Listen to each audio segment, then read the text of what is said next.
Doctor Zahidur Rahman, আলোচনা করছিলাম এই যে ভোটের যেই ফলাফল, আমরা তো এই পুরোটা সময় জুড়েই বিশেষ করে গত এই একটা মাস নানা জরিপ দেখেছি, শেষ দিন পর্যন্ত নানা জরিপ, নানা সমীকরণ দেখেছি। এখন এই ভোটের ধরেন 2 ঘন্টা প্রায় শেষ, কি মনে হচ্ছে আপনার কাছে ভোটের ফলাফল বা সমীকরণ? এবং এই নিয়েও কিন্তু রাতভর নানা গুজব ছিল, নানা ফটোকার্ড ছিল।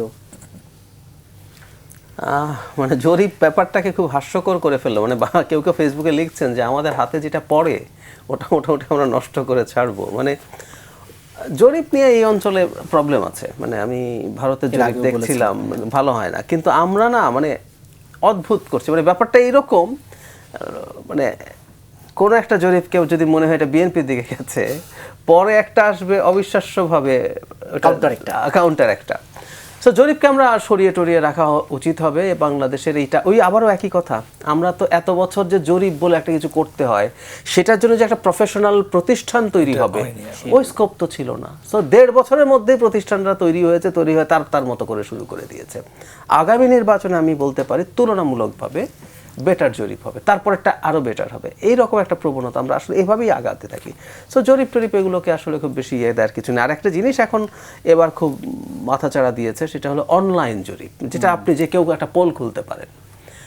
এখন এটাও টু সাম এক্সটেন্ট মানে মানুষের মধ্যে কতগুলো ইলুশন বা ডিস্টর্টেড আইডিয়া তৈরি করেছে। মানে আপনি যে কোনো জরিপ যদি অনলাইন থেকে নেন, জামাত তো জিতছেই, কিন্তু ওখানে ভোট বিএনপি 2 গুণ বা 3 গুণ, মানে জামাত কেউ যদি মনে করে জিতবে, ওটা তো হতে পারে না। সো এই নতুন কতগুলো বাস্তবতা আমাদের সামনে আসলো। আর আমরা যেহেতু সোশ্যাল মিডিয়ায় ঢুকে আমাদের কতগুলো ইকো চেম্বার আছে, ওর মধ্যে আমরা দেখি যে এরকম পরিস্থিতি হয়েছে। সো এগুলো টু সাম এক্সটেন্ট আমাদের চিন্তাকে শেপ করেছে, এবং বিশেষ করে আমি বলবো জামাতের যে কৌশল সেটাকে সাপোর্ট করেছে। কৌশল মানে এরকম, যেমন ধরুন আমি ব্যক্তিগতভাবে মনে করি জামাতের সরকার গঠন করার কোনো সম্ভাবনা নাই। মানে এটা একেবারে আমি কনফিডেন্টলি মনে করি, নির্বাচন যদি ম্যানিপুলেটেড না হয়।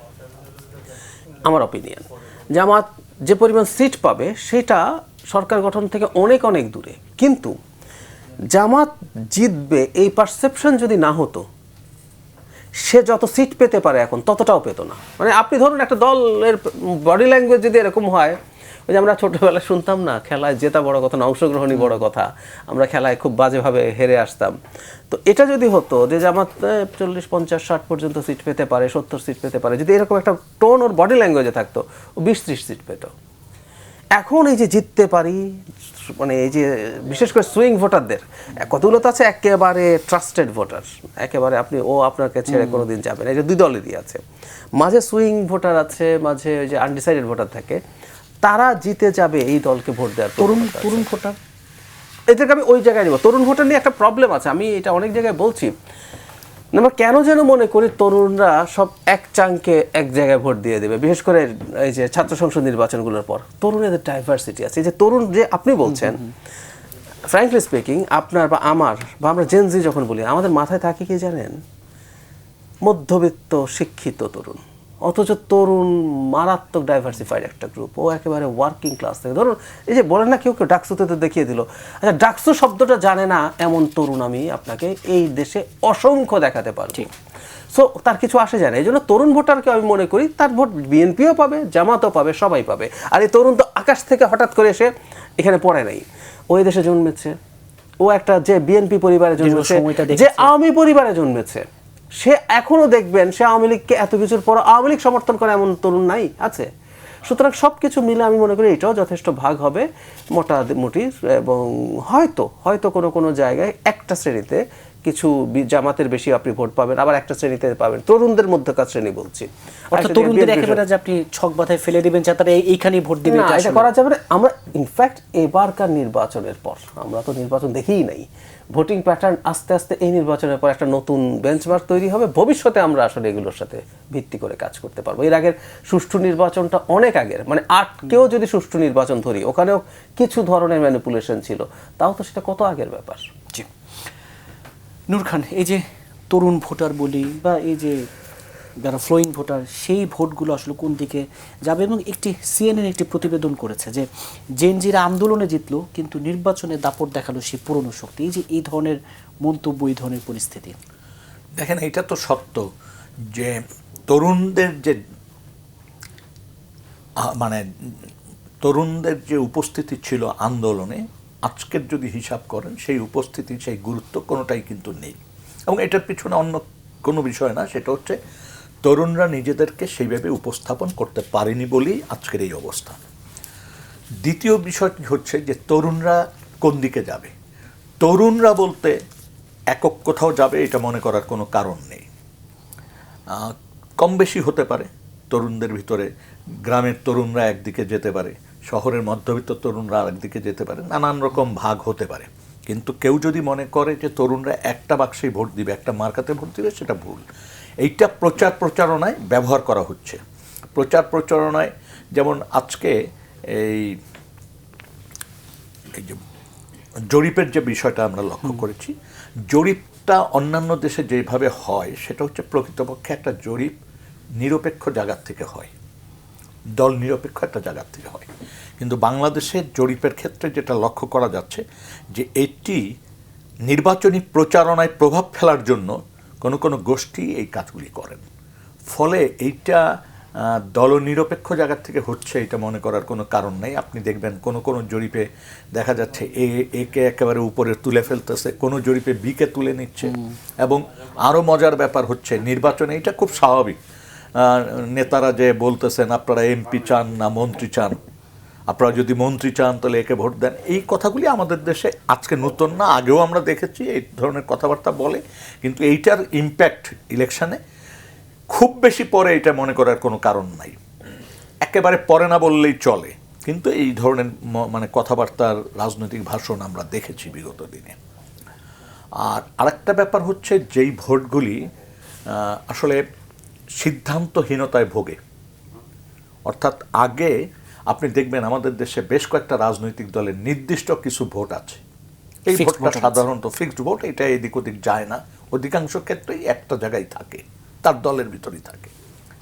এর বাইরে কিন্তু একটা সংখ্যা আছে, যে সংখ্যা যেদিকে যায় সেদিকে কিন্তু আসলে জয়ের সম্ভাবনাটা দেখা দেয়। আমরা বিগত দিনে যে প্র্যাকটিসটা দেখেছি, এইবারও আমার ধারণা হচ্ছে এই ভোটটাই ডিসিশন মেকিংয়ে সাহায্য করবে। এবং এই ভোটটা এককভাবে কোনো দলের দিকে যাবে এটা মনে করার কোনো কারণ নাই, কম আর বেশি হবে, যেদিকে বেশি যাবে সেই দিকে জয়লাভের সুযোগ মানে সম্ভাবনা তৈরি হবে। এবং এই ভোটটা নেবার জন্যই এই যে যত ধরনের গুজব প্রচারণা ব্যবহার মানে হচ্ছে, এই ভোটটাকেই ভাঙন তৈরি করার জন্যই কিন্তু এটা করছে। কারণ এদের কোনো সুনির্দিষ্ট রাজনৈতিক দলের প্রতি দুর্বলতা নাই। এদের একটা অংশ আছে যারা দেখে তুলনামূলকভাবে কোন লোকটি আমার এলাকায় ভালো, কোন দলের সেটা না প্রার্থী ভালো, কেউ দেখে কোন দল জিতে যাওয়ার সম্ভাবনা আছে, কেউ দেখে যে আচ্ছা উনি তো আমাদের প্রতিশ্রুতি দিচ্ছেন, সম্ভবত উনি আমাদের কিছু কাজ করবেন, নানান ফ্যাক্টর দিয়ে আসলে ওই ভোটটা চলে যায়। তো এইখানে ওরকম কোনো আগ বাড়িয়ে আমাদের বলার সুযোগ নাই। আর এখন পর্যন্ত যেটা আমি লক্ষ্য করেছি, এইবারের ভোটে মোটামুটি জয় পরাজয় নির্ধারিত হবে, খুব বেশি যে গ্যাপ থাকবে সেটা না, হয়তো মানে হাড্ডাহাড্ডি লড়াই হবে, কোনো কোনো সিটে হাড্ডাহাড্ডি হবে, আবার কোনো কোনো সিটের মানে স্বাভাবিকভাবে একটা ব্যবধান নিয়ে জয়লাভ করবে। এবং এটা দুই দলেরই কম আর বেশি সিট আছে। ডাক্তার জাহিদুর রহমান যদিও বলছে এটি একান্তই তার ব্যক্তিগত ধারণা বা পারসেপশন, যে মানে জামাত আসলে ঠিক একক সংখ্যাগরিষ্ঠতার মতো মানে আসন আমি আসলে এখন পর্যন্ত আমি এই জায়গাটিতে মন্তব্য করতে চাচ্ছি না, মাত্র তো দুই ঘন্টা গেল, আরো সময় যায়। ডাক্তার জাহিদুর রহমান, এই যে বলছিলাম এই আমি নিজে সকালবেলা ভোট দিয়ে এসেছি এবং আপনারা নিশ্চয়ই ভোট দিতে যাবেন, এবং এই অভিযোগটি নিশ্চয়ই এর মাঝে দেখেছেন যে এবার কিন্তু ভোট দিতে বেশ সময় লাগছে। ধরেন একটি ভোট কেন্দ্রে আমার নিজের অভিজ্ঞতা প্রায় আপনি একটু বলুন দর্শক। 7-8 মিনিটের মতো সময় লেগেছে। এটার একটি কারণ হচ্ছে এবার যেহেতু ব্যালট পেপার দুটো, 7-8 মিনিট লেগেছে হচ্ছে আপনার ভিতরে যাওয়ার পর, ভিতর না মানে পুরো প্রক্রিয়াটা, মানে আমি যখন কেন্দ্রে ঢুকলাম মানে বুথে ঢুকলাম, পুরো জিনিসটি দিতে দুটো ব্যালট পেপার ছিঁড়ে তারপর এবার নানা দলিল দস্তাবেজের সাইন টাইনের বিষয় আছে, ভোট দিতে তো আর বেশি সময় লাগে না। কিন্তু এবং আমাদের কিন্তু এক ধরনের আমরা মানে জাতিগতভাবে এক ধরনের অধৈর্য প্রবণতা আছে, খুব বেশিক্ষণ দাঁড়িয়ে থাকতে চাই না। এই জায়গাটিতে যদি এই সময়টা যদি এত বেশি লাগে সেই জায়গায়, তাহলে এই যে এবার ভোটার উপস্থিতি খুব রেকর্ড সংখ্যক হবে, তাহলে তো একটা বড় ধরনের মানে কি বলবো মানে বিব্রতকর পরিস্থিতি যদি দিন শেষে তৈরি হয়, ভেবে কিন্তু ভোট দিতে বেশ সময় লাগছে, আপনারা নিশ্চয়ই যখন যাবেন দেখবেন এই জায়গাটিতে একটু সতর্ক থাকা দরকার ছিল কিনা, বা আসলে এড়ানো যেত কিনা। মানে 6-7 মিনিট শুনে তো আমি খুবই অবাক হচ্ছি, মানে এটা খুবই বড় সময়, লম্বা সময়। আপনি যেটা বলছেন খুব স্বাভাবিক, মানে মানুষজন কেন্দ্রে যাবে, মানে এটার গুরুত্ব, ভোটের গুরুত্ব কতটা একটা জাতি গঠনের জন্য, একটা রাষ্ট্র গঠনের জন্য, এটা অনেকে আসলে ওভাবে অনুধাবন করেন না। তারা ওই যে বন্ধু বান্ধব আছে, আমরা একসাথে চলে গেলাম, প্রচুর আছে, তরুণদের মধ্যে আছে, অনেকে আছে, বা বয়স্ক মানুষের জন্য খুব লম্বা সময় কিউতে দাঁড়ানো কিন্তু সোজা ব্যাপার না, মানে অনেকগুলো ফ্যাক্টর। মানে শীতকালে ভোট হওয়ার কথা, কিন্তু আমরা দেখছি যে এবার একটা ভিন্ন বাস্তবতার কাগজে কলমে, না ঠিক আছে এটাও কাগজে কলমে শীতকাল, কিন্তু মানে শীত শীতের থাকার আমেজ কথা একেবারেই নেই। ফলে যেটা হলো, মানে দুপুরের দিকে খুবই গরম হয়ে যাবে। সেই কারণে আমার মনে হয়েছে মানে বয়স্ক মানুষের জন্য খুব বেশি সময় কিউতে থাকবে না।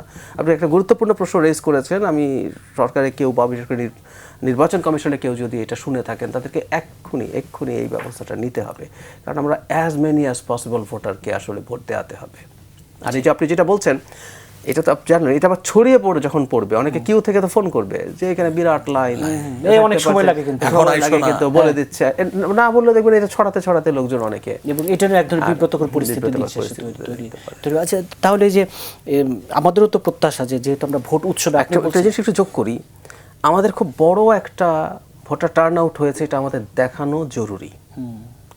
মানে আওয়ামী লীগ যদি নাও আসে, অনেকে, আমি মনে করি অনেকে আসবেন, কারণ আওয়ামী লীগ সহ বাংলাদেশের বিরুদ্ধে যারা কথা বলতে চায় তারা এটার জন্য বসে আছে, যে আওয়ামী লীগ না আসাতে ভোটের উপস্থিতি নাই, ভোটের উপস্থিতি নেই।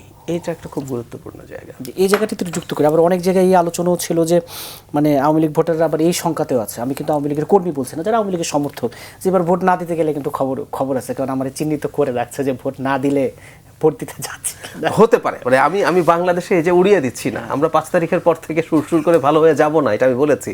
সো এই প্রবণতা থাকতে পারে, হ্যাঁ, বিশেষ করে ঢাকার বাইরে জায়গাগুলোতে কোন বাড়িতে কারা আছে চিহ্নিত, চেনা, হ্যাঁ খুব চেনা, কোন দিকে যায়, এটা একদম ওভার দ্য ইয়ার্স এই জিনিস মানুষের জানা হয়ে থাকে। সো এটা হতে পারে কিছু কিছু জায়গায়, অসম্ভব না। তবে আমরা চাই না, এবং খুব বল প্রয়োগ জাতীয় কোনো ঘটনা যদি ঘটে, সেনাবাহিনীর কথা লিটন ভাই বললেন, মানে তারা যথেষ্ট দায়িত্ব নিয়ে মাঠে আছেন, এই জিনিসগুলো তাদেরকে ইনফর্ম করা দরকার হবে। জি, নূর খান, এই যে ভোট দিতে কিছুটা দেরি হচ্ছে, আপনি নিশ্চয়ই খোঁজ নিয়েছেন, খোঁজ রাখছেন। দেখেন, আপনি যে 7 মিনিটের কথা বলছেন সেটা হচ্ছে বুথের ভিতরে। জি, এর আগে কিন্তু একটা লম্বা কিউ আছে, এবং কোনো জায়গায় এইটা 3 ভাগে বিভক্ত, অর্থাৎ রাস্তায়, তারপর আপনি প্রেমিজের ভিতর ঢুকবেন, সেখানেও লাইন, তারপরে বুথের সামনে যেও 4-5 জনের পরে, ফলে টোটাল সময়টা একজন মানুষের অনেক বেশি লাগবে, 5 থেকে 7 মিনিট। হ্যাঁ, এখন যে জায়গাটাতে আমরা আছি সেই জায়গাতে আমাদের এখনো সময় আছে, যদি আমরা এইটাকে একটু দ্রুত তার সাথে করার চেষ্টা করি, কারণ তা না হলে ভোটার কিন্তু উপস্থিতি কমে যেতে পারে। ভোটার উপস্থিতিটা আসলে জরুরি অনেকগুলি কারণে। সবচেয়ে জরুরি যে এই নির্বাচনটা যে উৎসব মুখর হচ্ছে, মানুষের অংশগ্রহণ যে থাকছে, এটা খুব জরুরি আমাদের জানান দেওয়া, আমাদের প্রমাণ করা। কারণ তা না হলে যদি ভোটার উপস্থিতি খুব কমে যায়, তাহলে কিন্তু অনেক প্রশ্ন সামনে আসবে, এবং সেই প্রশ্নগুলো খুব শুভকর হবে না আমাদের জন্য। এটা খুব জরুরি। আর আরেকটা জিনিস আমি দেখলাম সকালবেলায়, নারীদের উপস্থিতি নাই বললে চলে। এইটা কিন্তু সকালবেলার ঘটনা বলছি, যদিও আমাদের দেশে সকালবেলা সাধারণত নারীরা যান না, নারীদের কিছু কাজ থাকে, সকালের নাস্তা 11-12টার পরেই সাধারণত যায়, তারপরও কিছু নারীর কিন্তু উপস্থিতি দেখা যায়। তো এইবার যেই 2টা সেন্টারের সামনে দিয়ে আমি আসলাম গাড়িতে, আমি সেখানে দেখিনি। তো এই জিনিসটাও আমাদের একটু খেয়াল করা দরকার, যে কি করে ভোটারদেরকে আরও বেশি এই সময়ের মধ্যে নিয়ে আসার কাজটা, উৎসাহ দেওয়া। নিয়ে আসা তো জোর করে আনার কোনো সুযোগ নাই, উৎসাহটা দেওয়া, পরিবেশটা সেইভাবে রাখা। সবচেয়ে বড় ব্যাপার হচ্ছে, একটা মানুষ দীর্ঘ সময়, একজন বয়স্ক মানুষ কিন্তু দাঁড়াতে পারবে না, এইটা আমাদের খেয়াল রাখতে হবে। তার প্রস্রাব, পায়খানা, অনেক ব্যাপার সেপার আছে, তো তারপর টেম্পারেচার, তো সেই দিক বিবেচনা করে এখনও যতটুকু সম্ভব করা। আরেকটা জিনিস আমাদের খেয়াল রাখতে হবে, যে আমরা যেন অল্প ঘটনার উপরে বড় ধরনের রিয়াকশান না দেখায় দিই। এই ব্যাপারে সতর্ক আইন শৃঙ্খলা রক্ষাকারী বাহিনী এবং রাজনৈতিক দল সবাইকে খেয়াল রাখতে হবে। একটা ছোট্ট ছোট্ট কেওয়াসের থেকে, একটা ছোট্ট গুজবের থেকে বড় ধরনের ঘটনা যাতে কোনোভাবে না জন্মায়, না ঘটে। যেমন গত কয়েকদিন ধরে শোনা গেছে যে 2 দিন ইন্টারনেট থাকবে না। কই আছে? তো মানুষ তো গুজব মানে এমনভাবে ছড়াচ্ছে, এটা কিচ্ছু বলা যায় না। ফলে এই ধরনের বিষয় যদি কোনো বিষয় যদি সামনে আসে, সেটা নিশ্চিত না হয়ে যাতে আমরা কানাঘুষা না শুরু করি। এবং রাজনৈতিক দলের ক্ষেত্রে এটা খুবই জরুরি, এবং আইনশৃঙ্খলা রক্ষাকারী বাহিনী তারাও যেন সতর্কতার সাথে তাদের দায়িত্বগুলি পালন করেন আইনের মধ্যে থেকে, এই জিনিসটা খেয়াল রাখতে হবে। জি, ডাক্তার জাহিদুর রহমান, দেশের যে কোনো ক্রান্তিকালে আমরা দেখেছি যে গণমাধ্যমও প্রশ্নবিদ্ধ হয়, হওয়াটাই স্বাভাবিক, কারণ সে তো মাঠে ভূমিকা পালন করে, নানা কারণে প্রশ্নবিদ্ধ হয়। গতকালও কিন্তু রাতে যেসব ঘটনা ঘটলো তা নিয়ে সেই গণমাধ্যমের দিকে মানে আঙুল তোলা হয়েছে। আপনি বিষয়টিকে কিভাবে দেখবেন, বা এই যে এখানে গণমাধ্যমের ভূমিকা? আবারও সেই পুরনো কথায় যাব। শেখ হাসিনার সময় যখন রাষ্ট্রীয় প্রতিষ্ঠান সব ধ্বংস হয়, রাষ্ট্রের বাইরের প্রতিষ্ঠানও একটা, শেখ হাসিনা বলছি না, যে কোনো স্বৈরাচারী ব্যবস্থার সময় রাষ্ট্রের বাইরের প্রতিষ্ঠানও ধ্বংস হয়। একটা সরকার যখন স্বৈরাচারী হয়ে উঠতে চায়, সে তো তার জিনিসগুলো সব কবজা করে ফেলবে। নূর খান লিটন ভাই প্রচুর কাজ করেছেন আমাদের এগুলো নিয়ে, হাসিনার সময়ের কথাই বলছি। তো কীভাবে ওগুলো ভেঙে যায় দেখেন। তখন স্বৈরাচারী ব্যবস্থা টিকিয়ে রাখার জন্য আরেকটা গুরুত্বপূর্ণ জিনিস আছে, যেটাকে ফোর্থ স্টেট বলে, গণমাধ্যম। সো গণমাধ্যমকেও সে আসলে তার জায়গায় থাকতে দেবে না। এটার সাথে শুধু মানে নির্বাচন ছাড়া স্বৈরাচার হলেই হবে না।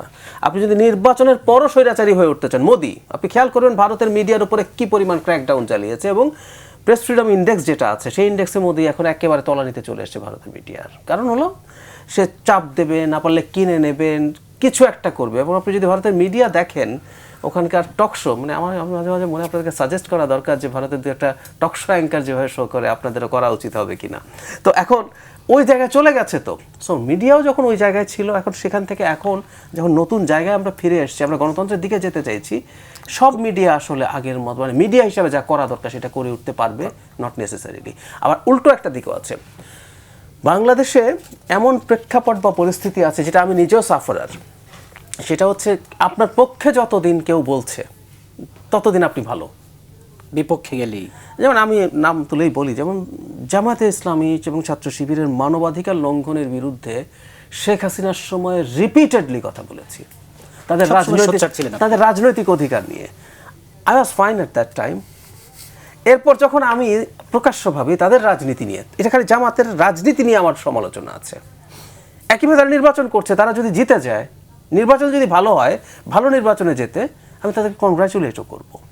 কিন্তু যখনই আমি তার বিরুদ্ধে, রাজনীতির বিরুদ্ধে কথা বলছি, তখনই দেখবেন আপনার উপরে হামলে পড়ছে ভয়ঙ্কর সব কথাবার্তা বলে। সো মিডিয়ার কপালেও সম্ভবত এটাই জুটছে যে তার পক্ষে না গেলে, এটা না, আমি দুই পক্ষের কথাই বলছি, না গেলে আপনি দেখবেন যে এরকম প্রেক্ষাপট দাঁড়িয়ে যাবে। আমরা ভবিষ্যৎ বাংলাদেশে গণতান্ত্রিক পরিবেশে আমরা চাইবো যে মিডিয়া তার মতো করে কাজ করুক। এটা না হয় একটা সংঘাতময় পরিস্থিতি, এর বাইরেও মিডিয়া মাঝে মাঝে যেসব রিপোর্ট করছে কিছু দল বা কিছু ব্যক্তিকে নিয়ে, মানে শেখ হাসিনার কথা স্মরণ করিয়ে দেয়। আমি দৃঢ়ভাবে বিশ্বাস করি সেই দল বা ব্যক্তি বলেন নাই যে আমাকে নিয়ে এরকম নিউজ করতে হবে, কিন্তু মিডিয়ার সেই পুরনো যে অভ্যাস, সেটা গণমাধ্যমের কিছু জায়গায় যে বাড়াবাড়ি ভূমিকা, মানে তারেক জিয়া ও তারেক রহমানের কাশি হয়েছে, পানি এগিয়ে দিচ্ছেন, ইট বিকেম এ news, main stream media news করছে। আচ্ছা, এটা কি ওই দলটি থেকে বলেছে এই তথ্যটা পাঠালাম প্রেস নোট, এই নিউজ করতে হবে? Is it? Not at all. কিন্তু হয়েছে, বাট এটা কি নিউজ ছিল? এটা নিউজ ছিল না। এই প্রবণতা আসলে আমরা এই নূর খান যে কথাটা বলছিলাম ডাক্তার জাহিদুর রহমানের সাথে, এই যে গণমাধ্যমের ভূমিকা, এবং গতকাল রাতেও কিন্তু গণমাধ্যমের ভূমিকা নিয়ে আবারও প্রশ্ন তোলা হয়েছে, এবং বিভিন্ন ক্রান্তিকালে গণমাধ্যমের উপর যে চাপ এবং গণমাধ্যমে নিরপেক্ষ থাকার যে চ্যালেঞ্জ। দেখেন, গণমাধ্যম নিয়ে আসলে অনেক প্রশ্ন তো আছে, প্রশ্ন নেই এটা বলার কোনো সুযোগ নেই, কারণ বিগত দিনগুলি যদি আমরা বিবেচনায় নেই, আগামী দিনগুলি কি হবে তার একটা রেখাপাত করা যেতে পারে। বিগত দিনের যদি আমরা চিন্তা করি, বিগত দিনে যখন শক্তিধর মানুষের কোনো প্রেস কনফারেন্স অথবা কোনো সাক্ষাৎকার নিতে যাওয়া হতো, তখন সাংবাদিক নেতারা বলেন বা সাংবাদিকরা, বড় বড় জ্যেষ্ঠ সাংবাদিকরা যেইভাবে প্রশ্ন করতেন এবং যেইভাবে আপনাকে এটাকে কি বলবো, এমন বিশেষণ যোগ করতেন যেটা একেবারে মানে যেই ব্যক্তিকেই বিশেষণ যোগ করতেন তিনি হয়তো এনজয় করতেন, কিন্তু আমরা যারা দর্শক ছিলাম আমাদের কাছে খুব লজ্জা লাগত। ম্যাজিক লেডি, এইটা সেটা কত কিছু করছে। এবং দেখেন, প্রকারান্তরে এই মানুষগুলোই কিন্তু সচেতনভাবে ওই নেতা বা নেত্রীকে ধ্বংস করেছেন, সচেতনভাবে। মাত্র কি একটা প্লট অথবা একটা পদক অথবা একটা পদবি যুক্ত ব্যক্তি করে। সুবিধার জন্য। ব্যক্তি সুবিধার জন্য, বিদেশ সফর সঙ্গী। হ্যাঁ, মানে এই সুযোগটা নেওয়ার জন্য। এটার ফলে যেটা হয়েছে, কালিমা লেপনটা তো হয়েছে সবার উপরে। কারণ যারা এই কাজগুলি করেছেন তারা তো অগ্রবাহিনী ছিলেন ওই পেশার, এবং প্রায় সবাই, দু একজন বাদে। তো এইটার যে ভোগান্তি, এটা কিন্তু আপনি চাইলেই আগামী 6 মাসের ভিতরে সব মানে একদম সুষ্ঠুভাবে হবে এটা ভাবার কোনো কারণ নাই। এখনো আবার চমৎকারী তৈরি হবে, এখনো এমন সমস্ত কথাবার্তা আমরা যদি আজকের থেকে খেয়াল করি, আগামী 15 দিন দেখব নেতাদের সম্পর্কে অনুষ্ঠান একেবারে এমন শেষে, যোগ করবে যেটা ভোটের প্রয়োজন। 2.5 ঘন্টা পের হলো, সামনের জন্য কি প্রত্যাশা ছোট করে? সামনের প্রত্যাশাটা হচ্ছে এই যে সামনের যে 6-7 ঘন্টা সময় আছে, এটার ভোটের হারটা বাড়ানো উচিত। জি। অর্থাৎ ভোটারদেরকে আরো সহজ করে যাতে কম সময়ের ভিতর ভোটটা জি, সম্পন্ন করা ডাক্তার যায়। জাহিদুর রহমান, এই যে আর যে সময়টা আছে, মানে একটা ভালো ভোট হতে হবে। গণ অভ্যুত্থান সফল হওয়ার পরও ভোট হয়েছে, তারপর মিশরে ভোট না মেনে নিয়ে ফাটাফাটি করতে করতে সেনাবাহিনী আসছে, লিবিয়াতে গৃহযুদ্ধ শুরু হয়ে গেছে নির্বাচনের পর, এটা কিন্তু খেয়াল রাখা উচিত। টিউনিশিয়াতে আরেকজন ডিক্টেটর এসে হাজির হয়েছে। সো আমাদের একটা ভালো ভোট হতেই হবে, যেটা মোটামুটি সবাই জি, আমরা এই প্রত্যাশা রাখি, প্রত্যাশা রেখে এই অনুষ্ঠান শেষ করছি। দর্শক, বিআরবি কেবলস নিবেদিত election express powered by BRB hospitals limited এখন এই পর্যন্ত। আবারও দেখা হবে সকাল 10:30টায়। সে পর্যন্ত বাংলা ভিশনের সাথেই থাকুন।